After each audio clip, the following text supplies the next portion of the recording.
जब आपकी बॉडी में कोलेस्ट्रॉल इंक्रीज होगा, आपका मोटापा आएगा, वो ओबेसिटी की तरफ लेकर जाएगा। जब तक हमारे खानों में, पकवानों में ऑयल ऊपर ना हो तो हम कहते हैं वो सही से पका नहीं है। वही अल्टीमेटली आपको दिल की बीमारियों की तरफ लेकर जाएगा। देसी घी बहुत ज़्यादा हेल्दी है, आप कर सकते हैं, बट वही बात आती है कि आपने उसकी क्वांटिटी कितनी इस्तेमाल की है। जो हमारा जंक फूड है वो, उसके साथ साथ फ्रीजी ड्रिंक्स 8 बजे से पहले पहले वाइंड अप कर लेना चाहिए।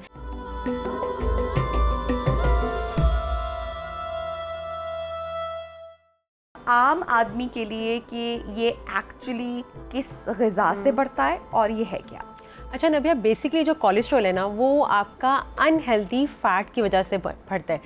आपकी डाइटरी हैबिट्स जो हैं वो आपकी सेहत पे सबसे ज़्यादा अफेक्ट करती है। जैसे आपका लाइफस्टाइल होगा, जैसे आपकी डाइटरी हैबिट्स होंगी, अल्टीमेटली वैसी ही आपकी सेहत होगी।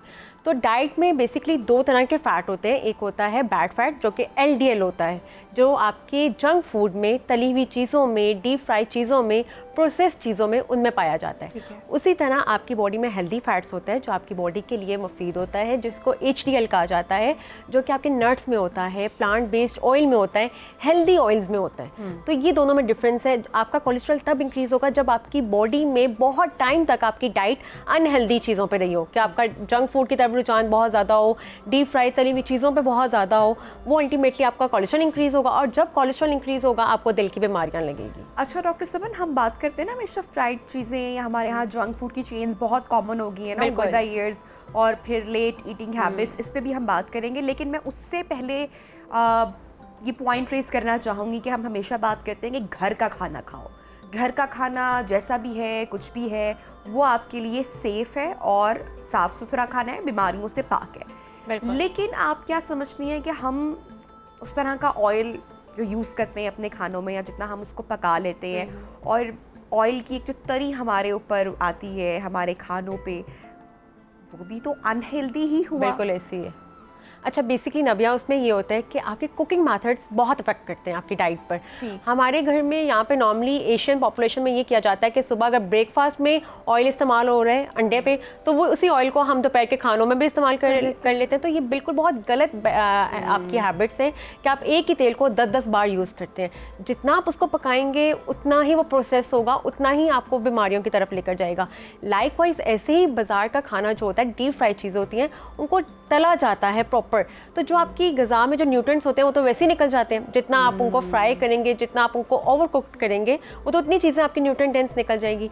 तो हाइजीन बहुत मैटर करती है, कुकिंग मेथड्स आपके बहुत मैटर करते हैं। इसके साथ साथ जो कुकिंग ऑयल्स हैं, मैं हमेशा ये हाईलाइट करती हूँ कि वो वाला ऑयल इस्तेमाल करें जो आपकी बॉडी में जाके जमे ना, एक्यूमुलेट ना हो। जब आपकी बॉडी में फ़ैट एक्यूमुलेट होगा, वो क्लोट बनाएगा, वही आपको कोलेस्ट्रॉल की तरफ लेकर जाएगा, वही अल्टीमेटली आपको दिल की बीमारियों की तरफ लेकर जाएगा।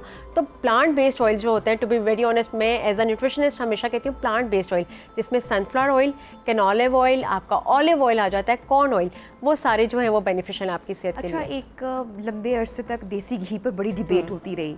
हम शहरी लोग जो कि अपने आप को लोग मॉडर्न कहते हैं, उन्होंने एक तवील अरसा देसी घी, अरे ये तो बीमारियों की जड़ है, और इस तरह दूर दराज देही इलाकों में, गांव में लोग, वहाँ के लोग तो प्योर देसी घी का ही इस्तेमाल, और पराठे वगैरह, क्योंकि उन्होंने सुबह निकलना होता है, रात को आना होता है, फिर सख्त फिजिकल उनकी जो है वो काम की जो नौइयत है वो भी उसी तरीके से होती है। तो हमारे यहाँ बड़ी डिबेट रही, हमने बायकॉट कर दिया देसी घी का। फिर 8, 9, 10 साल के बाद अब बात होना शुरू हुई है कि देसी घी से तो बेहतरीन कोई चीज़ नहीं है, at least you can take just 1 spoon a day. कितना फ़ायदेमंद है देसी घी अगर खालिस आपको मिल जाए। प्लस हर चीज़ का जो इस्तेमाल है वो बड़ा डिपेंड करता है कि हम उसको किस टाइम पे, किस वक्त यूज़ कर रहे हैं, किस चीज़ के साथ यूज़ कर रहे हैं। तो देसी घी का जो सही इस्तेमाल है वो क्या है, और कितना इस्तेमाल? अच्छा नबिया, जो देसी घी है ना, ये टोटली मिथ है कि आप देसी घी को इस्तेमाल नहीं कर सकते। देसी घी बहुत ज़्यादा हेल्दी है, आप कर सकते हैं, बट वही बात आती है कि आपने उसकी क्वांटिटी कितनी इस्तेमाल की है। 1 टेबलस्पून आप पर डे, आप एक मील के साथ आप इस्तेमाल कर सकते हैं। देसी घी आपको कुछ नहीं कहेगा। देसी घी उन घी से बेहतर है जो कि प्रोसेस घी है, जो एनिमल फैट से बने हुए हैं। तो देसी घी अगर ऑर्गेनिक मिल जाता है, वैसे तो आजकल पाकिस्तान में ऑर्गेनिक चीज़ मिलना बहुत मुश्किल है, अगर आपको ऑर्गेनिक और प्योर मिलता है तो आप उसको यूज़ कर सकते हैं।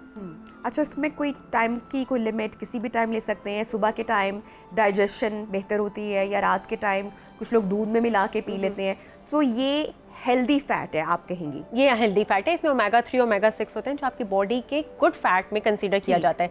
तो आप इसको 1 टेबलस्पून एक मील में आप ले सकते हैं, लेकिन नॉर्मली हमारे खानों में तो 1 टेबलस्पून तो होता ही नहीं है। हम तो इतना ज़्यादा, जब तक हमारे खानों में पकवानों में ऑयल ऊपर ना हो तो हम कहते हैं वो सही से पका नहीं है, तो वो टेस्ट नहीं आएगा। तो जितना ओवर कुक्ड होगा, जितना ऑयल में बना होगा चीज़ें, वो आपको कोलेस्ट्रॉल इंक्रीज करवाएंगी। अदरवाइज आप 1 टेबलस्पून लेंगे तो कुछ नहीं होगा। तो हम बेसिकली बात करें वो लोग जिनका कोलेस्ट्रॉल हाई रहता है और ऑब्वियसली आपकी हार्ट हेल्थ के लिए इट्स नॉट गुड, उनको किस तरह की डाइट यूज़ करनी चाहिए और कौन से हेल्दी फैट जिन चीज़ों में है वो किस तरह से हम यूज़ कर सकते हैं, तो ये बेसिकली हम गुफ्तगू करें। ठीक है, आपने देसी घी की बात की और खाने में जो हमारा तेल या घी इस्तेमाल होता है, कुकिंग मेथड की आपने बात की, बग़ैर किसी ब्रांड का नाम लिए कौन सा कुकिंग ऑयल या हम क्या इस्तेमाल कर सकते हैं जिससे फ्लेवर भी थोड़ा सा बेहतर रहे और ऑब्वियसली आपने लेस यूज़ करना है?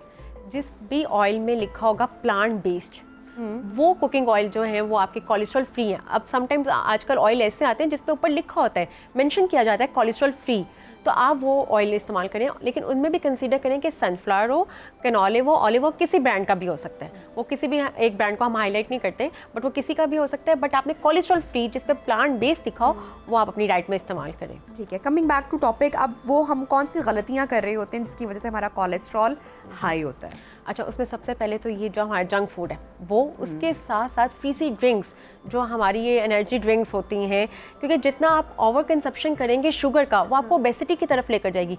जितना ओबेसिटी होगी उतना ही फैट होगा बॉडी में, वो आपको कोलेस्ट्रॉल की तरफ लेकर जाएगा। ये इंटरलिंक्ड है तमाम चीज़ें।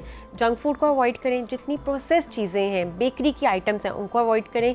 शुगर इंटेक ज़्यादा और इवन सॉल्ट इंटेक उसको कम करें, क्योंकि सॉल्ट इंटेक भी लेंगे तो समटाइम्स लोगों में हाइपरटेंशन का भी इशू आ जाता है, ब्लड प्रेशर का भी इशू आ जाता है। तो उसको भी जितना हो सके इन चीज़ों को अवॉइड करें। उसके साथ साथ आप बाकी चीज़ें लें। जब हम कोलेस्ट्रॉल की बात करते हैं तो हम सबसे पहले ना हार्ट हेल्थ हमारी इससे मुतासर होती है, हमारी ये बाकी ऑर्गन्स को भी मुतासर करता है? बिल्कुल ऐसी है। जब आपकी बॉडी में कोलेस्ट्रॉल इंक्रीज होगा, आपका मोटापा आएगा, वो ओबेसिटी की तरफ लेकर जाएगा। ओबेसिटी होगी, आपको PCOS होगा जो आजकल बहुत कॉमन है, आपके हार्मोन्स इम्बैलेंस होंगे। तो ये तमाम चीज़ें जो हैं, तमाम डिजीज़ें इंटरलिंक्ड है आपका। सही।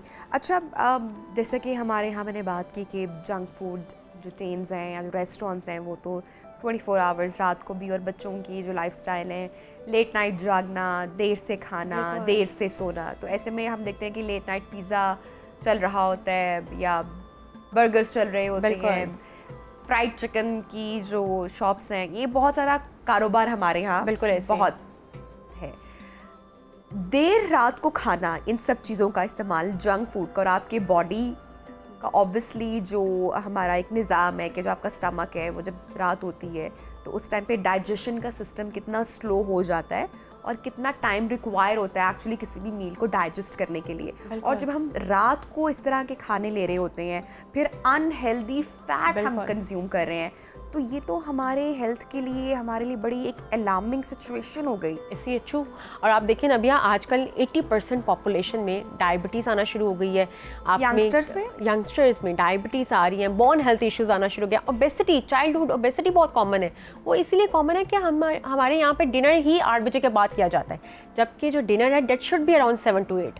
8 बजे से पहले वाइंड अप कर लेना चाहिए। लेकिन यहाँ पे लेट नाइट स्नैकिंग और ये सब कुछ, और उसी की वजह से हमारी डाइट जो लाइफस्टाइल है वो इतना अनहेल्दी है, डाइटरी हैबिट्स हैं वो अनहेल्दी है, उसी की वजह से हम डिफरेंट बीमारियों की तरफ चले गए हैं।